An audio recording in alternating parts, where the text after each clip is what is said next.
وأحسن منك لم تر قط عيني وأجمل منك لم تلد النساء خلقت مبرأ من كل عيب خلقت مبرأ من كل عيب كأنك قد خلقت كما تشاء.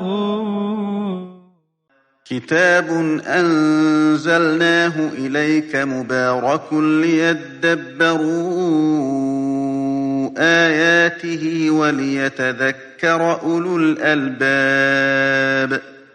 یہ کتاب برکت والی ہے جسے ہم نے آپ کی طرف نازل فرمایا ہے تاکہ دانش مند لوگ اس کی آیتوں میں غور و فکر کریں اور نصیحت حاصل کریں. اللهم صل على سيدنا محمد وعلى آل سيدنا محمد بعدد كل ذرة مئة ألف ألف مرة.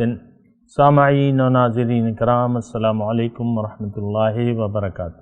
سامعین کرام، سورہ انعام آیت نمبر 71، درس نمبر 556. آج کا موضوع، کیا ہم راہ ہدایت سے بھٹک گئے ہیں؟ اس کے ساتھ آج کے سبق کا آغاز کرتے ہیں. سب سے پہلے گزشتہ سبق کا اعادہ ہوگا. اعوذ باللہ من الشیطان الرجیم. پناہ مانگتا ہوں میں اللہ کی شیطان مردود سے. بسم اللہ الرحمن الرحیم. شروع اللہ کے نام سے جو بڑا مہربان نہایت رحم والا ہے. وَذَرِ الَّذِينَ اتَّخَذُوا دِينَهُمْ لَعِبًا وَلَهْوًا وَغَرَّتْهُمُ الْحَيَاةُ الدُّنْيَا وَذَكِّرْ بِهِ أَن تُبْسَلَ نَفْسٌ بِمَا كَسَبَتْ لَيْسَ لَهَا من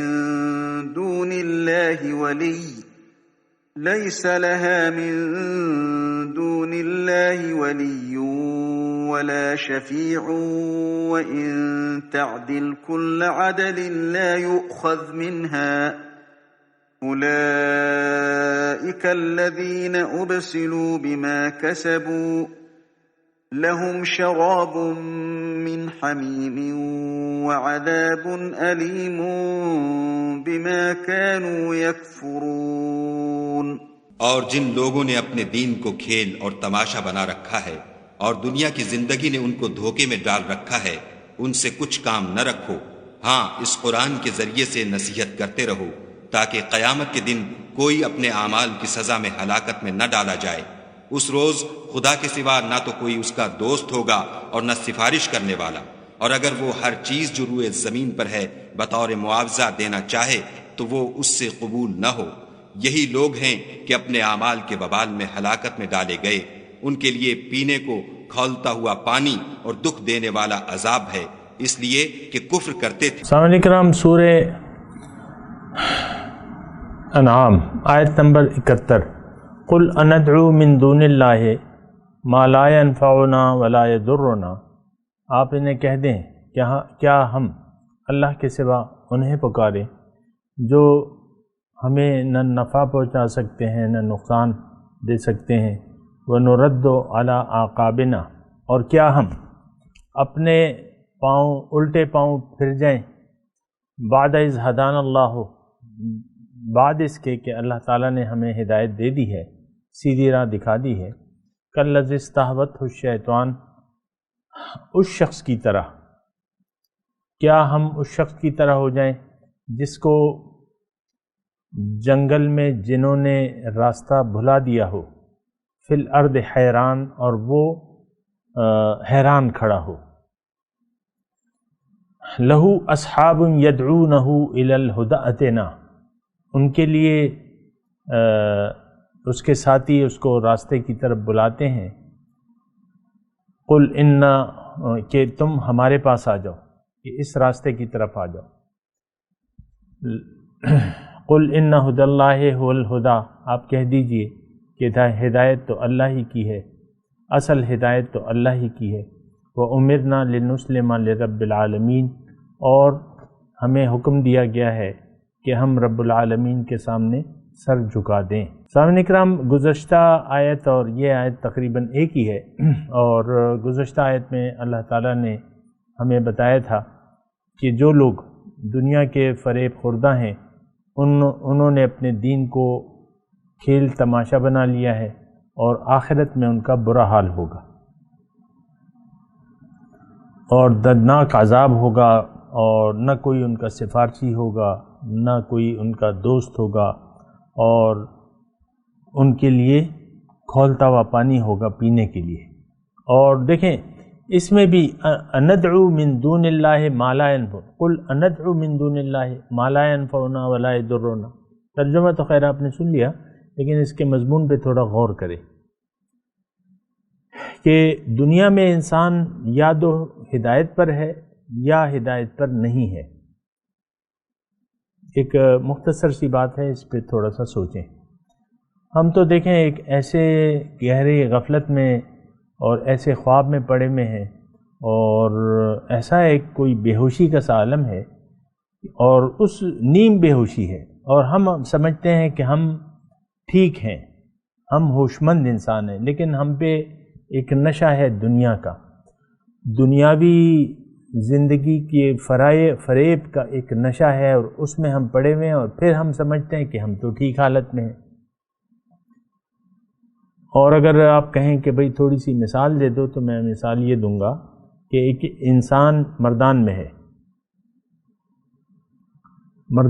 اس کا کام ہے کراچی میں، اور اس نے راستہ لے لیا ہے پشاور کا، اور پشاور سے سیدھا کابل پہنچ گیا ہے، اور یہ کابل پہنچ کے یعنی راستے میں یہ سمجھ رہا ہے کہ میں تو کراچی پہنچنے والا ہوں، کراچی نزدیک ہے۔ اس طریقے سے کوئی مطلب مثال ہے ہماری کہ ہم اپنے آپ کو ہدایت یافتہ سمجھتے ہیں، نمبر ایک، ہمیں کوئی فکر تو نہیں ہے، فکر آخرت بھی نہیں ہے، پھر اپنے انجام اگر کوئی ہو اس پہ تو ہمارا یقین بھی نہیں ہے، اگر کوئی ہو اس میں بھی ہماری فکر نہیں ہے۔ میں نے خود یعنی اپنے کانوں سے یہ سنا ہے کہ بھئی ہم آخرت میں جائیں گے تو بس ہم تو محبوب خدا کی امت ہی ہیں، یہ میں نے سنا ہے، میں اپنا آپ کے ذہن میں بھی شاید ایسے ہی تصور ہو کہ دوزخ سے ہمارا کیا لینا دینا، ہم نے تو کلمہ پڑھا ہوا ہے، پڑھا ہے آپ نے کلمہ، بس میں تو آپ ہی سے مخاطب، تو اسی فریب میں مبتلا ہے۔ لیکن یہاں جو ایک تو اس میں مطلب مختلف مباحث ہیں اس آیت میں، اور ایک یہ ہے اندعو من دون اللہ ما لا ينفعنا ولا يضرنا۔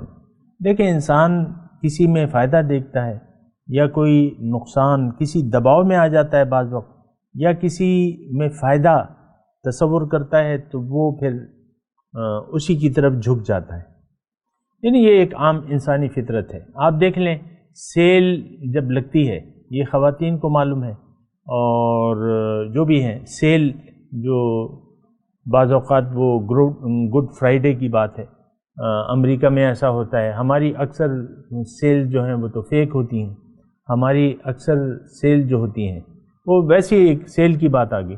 اس میں ایک نقطہ ہے میں کہنا چاہوں کہ جو یعنی جوتوں کی ہم دیکھتے ہیں نا، جو جوتوں کی سیل ہے 70% اپ ٹو 70%، جو بیکار جوتے ہیں اس پہ وہ سیل لگا دیتے ہیں، اور جو اچھے ہیں تو اس پہ سیل کم کرتے ہیں، یعنی وہ سیل کے حساب سے کہ جو ان کے پاس مال زیادہ بک رہا ہے اور صحیح قیمت میں بک رہا ہے اس پہ کوئی سیل نہیں ہوتی۔ لیکن سنا ہے، میں تو گیا نہیں ہوں، سنا ہے کہ باہر کے ملکوں میں ایسا ہوتا ہے کہ وہ یعنی تمام آئٹم پہ دے دیتے ہیں سیل، ہو سکتا ہے یہاں بھی ہو، میرا کوئی اس سے تعلق نہیں ہے، لیکن سیل میں نے سنا ہے پھر وہ بعض اوقات دروازے ٹوٹ جاتے ہیں ایک دوسرے سے، لوگ میں نے یہ بھی سنا ہے کہ رات سے جو ہے لوگ قطار بنا لیتے ہیں، وہاں چائے وغیرہ کا جو بھی بندوبست ہوتا ہے وہ قطار لگ جاتے ہیں تاکہ جب دروازہ کھلے تو ہم سب سے پہلے جائیں۔ تو میں کہنا یہ چاہ رہا ہوں کہ انسان دیکھیں اپنے مفادات کا اسیر ہے۔ ہم خود، آپ دیکھ لیں یہ تو اس میں آپ خود دیکھ لیں کہ آپ لالچی ہیں کہ نہیں ہیں، آپ مفاد پرست ہیں کہ نہیں ہیں، آپ اپنے فائدے کے بارے میں اویئر رہتے ہیں کہ کوئی میرا مال، مجھ سے کوئی مال ہتھیا نہ لے اور مجھ سے کوئی پیسے نہ چرا لے، یا آپ بینکوں میں رکھتے ہیں، یا میں یہ نہیں کہہ رہا، لیکن ہم سب لالچی ہیں اور نفع، جہاں سے نفع آتا ہے اس طرف ہم جھک جاتے ہیں، رجوع کرتے ہیں اس کی طرف۔ ایک عام مطلب یہ ہمارا رویہ، انسانی جو رویہ ہے وہ یہ ہے۔ اب یہ باطل، اب ہم جھکے ہوئے ہیں ظاہر کے سامنے، ظاہر کو ہم نے، ظاہر کے فریب میں آ گئے، ظاہر کو ہم نے اصل سمجھ لیا ہے، اور یہ پیسے ہمیں بہت لگتے ہیں، جو ہم پیسے کما لیتے ہیں تھوڑے بھی لگتے ہیں اور زیادہ بھی لگتے ہیں، تو ہم زیادہ کی حرص میں پھر اپنا ایمان بھی بیچ دیتے ہیں۔ آپ کو معلوم ہے سامنے کا، اس بات کو ذرا سمجھیں نا آپ۔ اب پاکستان میں آپ دیکھیں کرپشن ہے، حرام خوری ہے، رشوت ہے، وغیرہ وغیرہ، یہ کیا، اس میں ایک تو فریب میں ہیں، فریب خوردہ ہیں، اور پھر ہم زیادہ کی حرص میں مبتلا ہیں، اور جہاں جس کو موقع ملتا ہے وہ اپنا کام کر لیتا ہے، اس میں حرام حلال کا وہ خیال نہیں رکھتا۔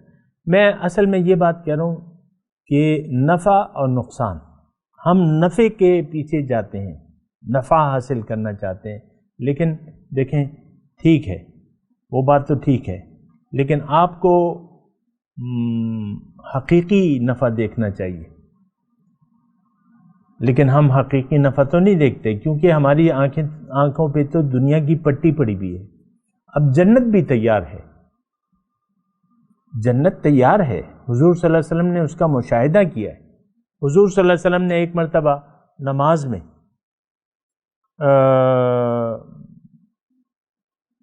یعنی جھکے، آگے کی طرف جھکے اور ہاتھ بڑھایا، اور لیکن پھر واپس ہو گئے۔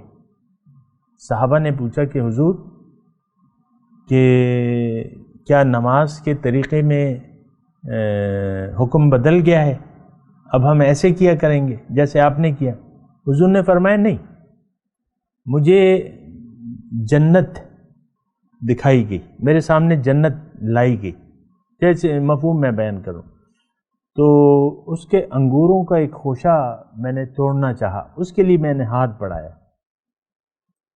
لیکن پھر میں واپس ہو گیا کہ بھئی نہیں، ایسا تو مطلب ایسا صحیح نہیں ہے، تو پھر میں، اب یہ جنت تو حضور صلی اللہ علیہ وسلم نے معراج کی رات جنت کا وہ نہیں کیا نظارہ، دوزخ کا نظارہ نہیں کیا، گئے تھے، ہمیں تو کسی بات پہ یقین نہیں، ایک قصے کہانیوں کے طور پہ ہم سنتے رہتے ہیں، جنت تیار ہے۔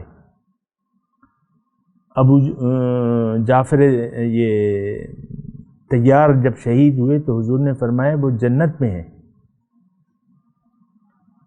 تو جنت تو تیار ہے، لیکن ہمارا نہ جنت پر یقین ہے، سچی بات یہ، اور نہ دوزخ پر یقین ہے، تو پھر فائدہ تو بس اب جب آپ کا جو آپ کی نظر سے جو چیز غائب ہے اس پہ آپ کا یقینی باقی نہ رہا، تو اب تو ظاہری فائدے کے پیچھے آپ پڑیں گے۔ اب ظاہری فائدہ کیا ہے؟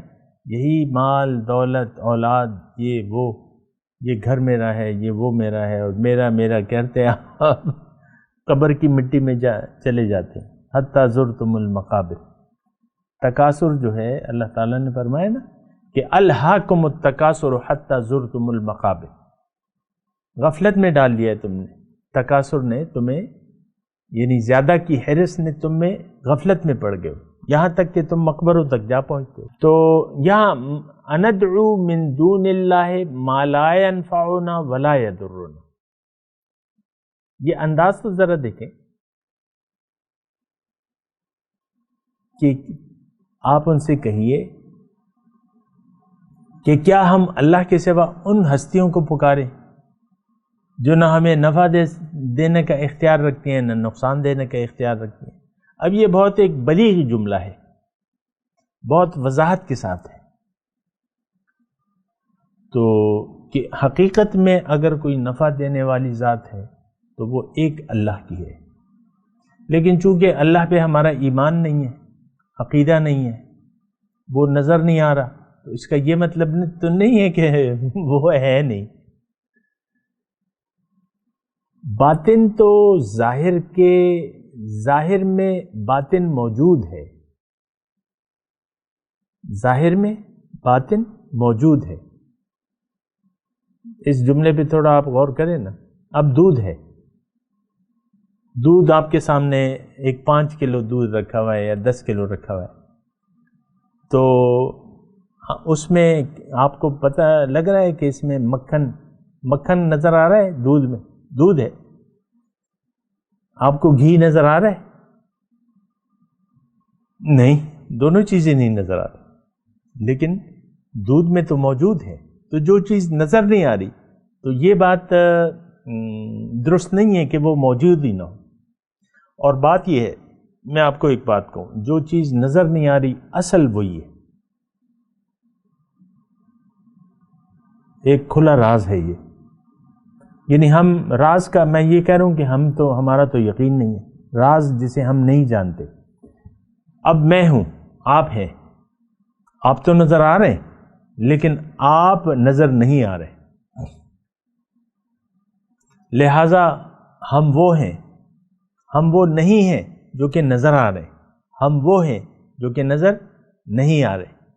ظاہر میں باطن چھپا ہوا ہے، اور یہ اللہ نور السماوات والارض، قرآن کی آیت ہے نا کہ اللہ تعالیٰ آسمانوں اور زمین کا نور ہے۔ تو کیا ہمیں نظر آ رہا ہے؟ نہیں، موجود ہے۔ اللہ ہی اللہ ہے سر، اللہ ہی اللہ۔ لا موجود الا اللہ، اللہ کے سوا تو کسی چیز کا حقیقی وجود ہی نہیں ہے۔ یہ تو جو کچھ نظر آ رہا ہے یہ اللہ کا ارادہ ہے، اور اللہ کی ذات موجود ہے۔ اب وہ کیسے ہے یہ تو ہمیں پتہ نہیں چلتا۔ وہ دودھ میں نے آپ کو کہا نا کہ دودھ میں تو مکھن نہیں نظر آتا، لیکن یہ میں مثال اتنی اچھی نہیں ہے جو میں دے رہا ہوں، لیکن اللہ ظاہر میں اصل چیز ہے۔ وہ دوبارہ وہ جملہ کہہ رہا ہوں، تھوڑا سا اس کو غور سے سنیں۔ جو نظر نہیں آ رہا وہ اصل ہے، وہی اصل ہے جو نظر نہیں آ رہا۔ اب نفع دینے والی جو بظاہر ہستیاں ہیں، اصل میں وہ نہیں ہے، اس کے پیچھے اللہ کا حکم ہے۔ اللہ نے مٹی کو سونا بنا دیا، اللہ کا حکم ہے یہ۔ اللہ نے آگ کو جلا دینے والا بنایا، یہ اللہ کا حکم ہے۔ لیکن دونوں چیزیں فائدہ نہیں دیتی، یہ آپ کو معلوم ہے کہ آپ کے پاس مٹیریل آپ کو نقصان سے بچا نہیں سکتا، نہ موت سے بچا سکتا ہے، نہ بیماری سے بچا سکتا ہے۔ ہاں، کسی حد تک ظاہر کام کرتا ہے۔ کوئی ڈاکٹر خود نہیں مر دے گا، ڈاکٹر خود بھی مرتے ہیں نا، ظاہر ہے۔ تو دیکھیں، انسان جھک جاتا ہے، اور یہ جھکنا صرف اللہ کے سامنے جائز ہے۔ اب یہاں ایک لفظ ہے اندعو، کہ کیا ہم ان ہستیوں کو پکاریں اللہ کے سوا جو نہ نفع پہنچا سکتی ہیں ہمیں، نہ نقصان پہنچا سکتی ہیں۔ تو اصل چیز تو جھکنا ہے، اور یہی جھکنا جو ہے، یہی پکار جو ہے، لہو دعوت الحق، اللہ تعالیٰ فرماتا ہے کہ اللہ ہی کے لیے پکار ہے، سچا پکارنا اللہ ہی کے لیے ہے۔ تو ہمیں تو اللہ ہی کو پکارنا چاہیے۔ کیوں؟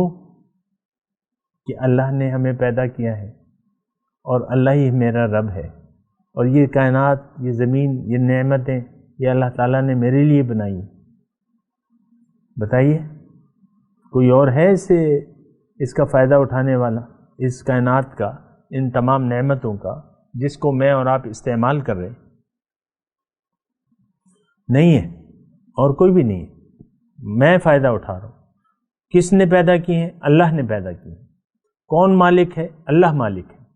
کس نے ان چیزوں میں یہ فوائد رکھے ہیں؟ یہ اللہ نے رکھے ہیں۔ نقصانات بھی اللہ نے رکھے ہیں۔ لیکن اگر غیر کو آپ پکار لیں، یعنی مثال کے طور پہ آگ، یہ ایسے ہوتے ہیں نا کہ بعض مشرکین ایسے ہوتے ہیں کہ جو چیز فائدہ دیتی ہیں اس کو پکارتے ہیں، سورج دیوتا، سورج کو دیوتا اب بھی لوگ، یہ جاپان والے لوگ جو ہیں، یہ ابھی تو مذہب وغیرہ کوئی ہے نہیں ہماری طرح وہاں تو، لیکن سورج ان کا دیوتا ہے۔ فرعون وقت جو موسیٰ تھا، موسیٰ کے دور میں تھا، موسیٰ علیہ السلام کے، تو وہ سورج دیوتا کا نائب تھا وہ۔ اب سورج میں ایک طاقت ہمیں نظر آتی ہے، اس کو ہم نے دیوتا مان لیا۔ اب سورج کو بنایا کس نے ہے، کس نے یہ طاقت رکھی ہے، اس کو ہم نہیں دیکھتے۔ تو بہرحال یہ اس آیت کے جو اس میں ہے یہ کافی مضامین ہیں۔ ایک تو پکار اللہ کو جائز ہے، پکارنا اللہ کو جائز ہے، یہ آپ بات ایک نوٹ کر لیں، اس پر آپ یقین کر لیں، کیونکہ دیکھیں اس پہ یقین کرنا آسان ہے۔ خالق، ہر چیز کا خالق اللہ ہے، ہر چیز کا مالک اللہ ہے، ہر چیز میں تاثیرات اللہ تعالیٰ نے رکھی ہیں۔ اللہ تعالیٰ نے فرمایا نا کہ ان یمسسک اللہ بضر فلا کاشف لہ الا ہو وان یردک بخیر فہو علی کل شیء قدیر، ابھی ہم پڑھ کے آئے ہیں۔ اللہ اگر آپ کو کوئی نقصان دینا چاہے تو کوئی اس نقصان سے آپ کو بچا نہیں سکتا، اور اگر فائدہ دینا چاہے تو وہ ہر چیز پر قادر ہے۔ تو اصل یہ دیکھیں ہمارے عقیدوں میں فرق آ چکا ہے، ہمارے عقیدوں میں فرق آ چکا ہے۔ ہمارا عقیدہ مومنانہ نہیں ہے، اسلام کا نہیں ہے، قرآن کا نہیں ہے۔ تو آپ کیسے دعویٰ کرتے ہیں کہ ہمارا عقیدہ صحیح ہے؟ ہمارا عقیدہ صحیح نہیں ہے۔ ہمارا عقیدہ تو یہ ہے کہ ہم پکار رہے ہیں اللہ کے سوا ان ہستیوں کو جن میں ذاتی طور پہ کوئی صفت نہیں ہے۔ اب پیسے کے ہم پجاری ہیں، عام طور پہ آپ دیکھیں پیسے کے پجاری ہیں، تو پیسے میں تو بذات خود کوئی طاقت نہیں ہے، سونا ہے، چاندی ہے، جو بھی ہے، لیکن اس میں بذات خود اصل طاقت تو اللہ کے پاس ہے۔ قیامت کے دن جب یہ پردے ہٹ جائیں گے نا تو پھر واضح ہو جائے گا۔ وَلَوْ يَرَى الَّذِينَ ظَلَمُوا إِذْ يَرَوْنَ الْعَذَابَ أَنَّ الْقُوَّةَ لِلَّهِ جَمِيعًا۔ جب ظالم، ہم جیسے ظالم قیامت کے دن عذاب کو دیکھ لیں گے، یہ سورہ بقرہ کی آیت ہے، تو وہ کہیں گے کہ ہاں ساری طاقت تو اللہ کے پاس ہے۔ لمن الملک اليوم، اس دن پوچھا جائے گا کہ آج کس کی بادشاہی ہے؟ للہ الواحد القہار، اللہ ہی کی ہے جو واحد ہے اور غالب ہے۔ تو دیکھیں یہ غلط فہمیاں ہیں جو ہمیں لاحق ہو چکی ہیں، اس کی وجہ یہ ہے کہ ہم ایک دھوکے میں پڑ گئے ظاہر دنیا کی، جو گزشتہ آیت میں اللہ تعالیٰ نے بیان کیا ہے کہ غرتہم الحیات الدنیا۔ اور دیکھیں آپ جتنا جلدی اپنے مرض کی تشخیص کر لیں گے یا کروا لیں گے جو بھی ہو، تو پھر آپ اس کے علاج کی فکر کریں گے اور آپ پھر ظاہر کے دھوکے سے نکلنے کی کوشش کریں گے۔ ایک ذات ہے النافع الضار، یہ اللہ کی صفات میں سے ہے، نفع دینے والی، نقصان دینے والی۔ تو اب اس میں جو ہے دیکھیں یہ گزشتہ جو آیت تھی نا کہ وَذَرِ الَّذِينَ اتَّخَذُوا دِينَهُمْ، اس میں بھی مومن، کافر، مشرک کا تذکرہ نہیں تھا، بس ایک رویے کا تذکرہ تھا۔ یہاں بھی ایک رویے کا تذکرہ ہے کہ لوگ غلط سائڈ پہ جھک گئے۔ ہمارا جھکاؤ جو ہے وہ ظاہر کی طرف ہے، دنیا کی طرف ہے۔ کیا ہے کہ نہیں ہے بتائیں آپ خود اپنے دل کی کیفیت کا اندازہ لگائیں نا۔ پیسے میں آپ طاقت دیکھتے ہیں، پیسے آپ کو محبوب ہے، ظاہر آپ کو محبوب ہے، یہ تو بات غلط ہے۔ اللہ محبوب واحد ہے، ایک محبوب اور وہ اللہ۔ تو یہاں اس آیت میں بھی یعنی پہلا جو مضمون یہ ہے کہ پکار اللہ کو، بس اللہ کے سوا کسی میں کوئی ذاتی صفت نہیں ہے۔ پھر اللہ تعالیٰ جس کے ذریعے چاہے تو پھر وہ پھر آپ کو دے سکتا ہے، اللہ دے گا فائدہ یا نقصان، یہ فیصلہ اللہ تعالیٰ کا ہوتا ہے۔ تو پکارنا جو ہے یعنی آپ کا جھکاؤ جو ہے وہ اللہ ہی کی طرف ہونا چاہیے۔ اب اس میں ایک مثال دی گئی ہے کہ یعنی مومن مشرکوں سے، یعنی مشرک، اب میں پھر کہہ دوں گا تو پھر آپ کہیں گے بھئی ہم تو مشرک نہیں ہیں، جو لوگ ظاہر کے فریب میں مبتلا ہیں ان سے وہ شخص مخاطب ہے جو اللہ پہ یقین رکھتا ہے کہ بھئی ہماری مثال تو پھر ایسی ہو جائے گی کہ ہم ایک جگہ حیران کھڑے ہیں، کالذی استہوتہ الشیاطین فی الارض، حیران، جسے جنگل میں راستہ بھول جائے، یہ مثال بھی بڑی پتے کی ہے نا، کہ ہماری مثال تو پھر ایسی شخص کی ہوگی کہ جنگل میں ایک شخص راستہ بھٹک جائے اور پھر اس کے جو ساتھی ہیں اسے بلانے کی کوشش کریں کہ بھئی راستہ یہ ہے، تو وہ پھر بھی ان کی بات پہ یقین نہ کرے، تو آپ کہہ دیجئے ان الہدا ہدی اللہ هو الہدا، کہ ہدایت تو اللہ تعالیٰ ہی کی ہے، سیدھا راستہ وہی ہے کہ جو اللہ کا ہے۔ تو لہو اصحاب یدعونہ الی الہدی ائتنا، اس کو راستہ بتانے والے لوگ ہیں لیکن وہ اپنی سوچوں میں گم ہیں، راستہ بھٹک گیا ہے، اپنی سوچوں میں گم ہے۔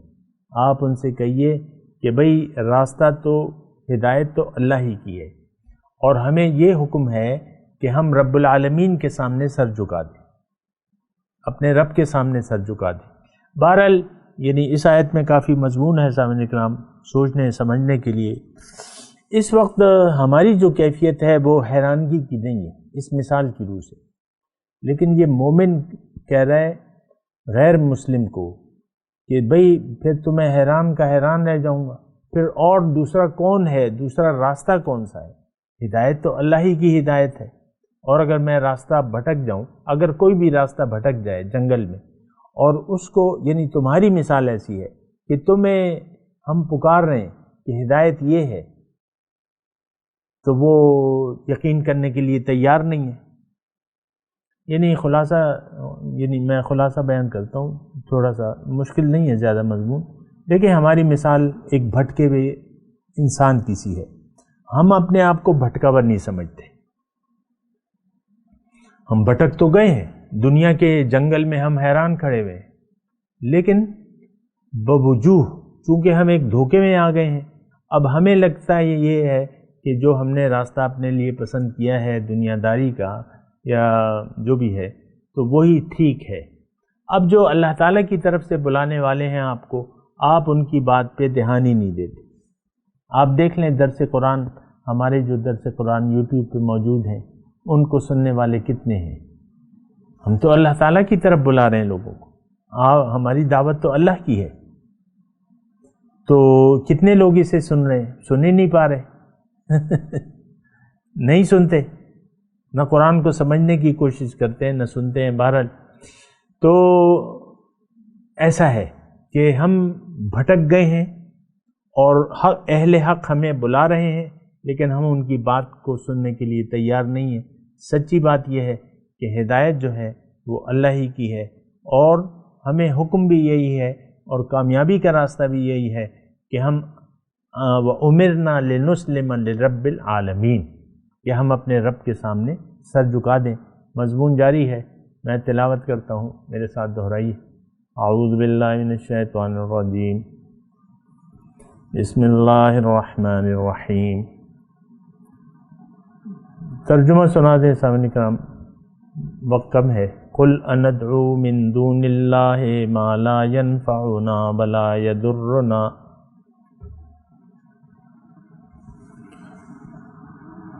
آپ ان سے کہہ دیں کہ کیا ہم پکاریں اللہ کے سوا ان ہستیوں کو جو نہ ہمیں نفع پہنچا سکیں نہ نقصان، وَنُرَدُّ عَلَىٰ أَعْقَابِنَا،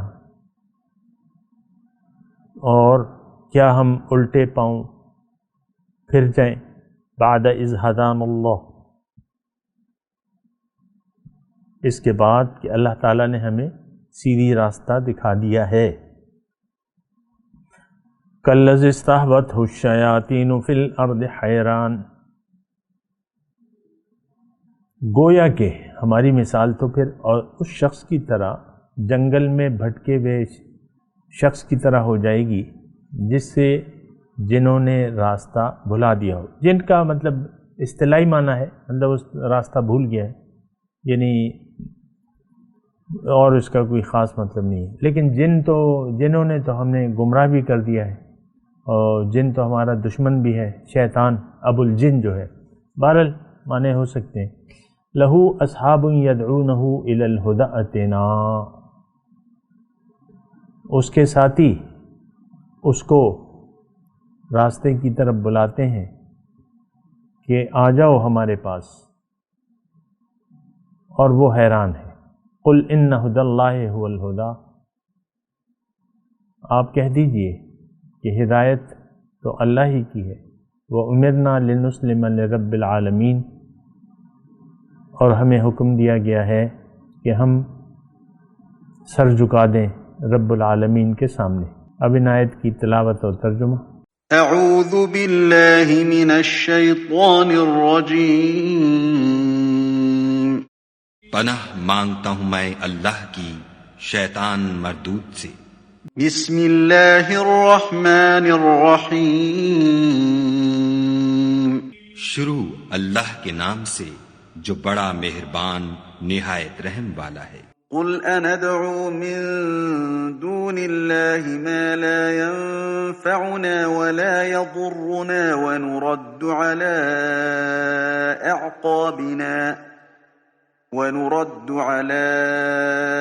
أعقابنا بعد إذ هدانا الله كالذي استهوته الشياطين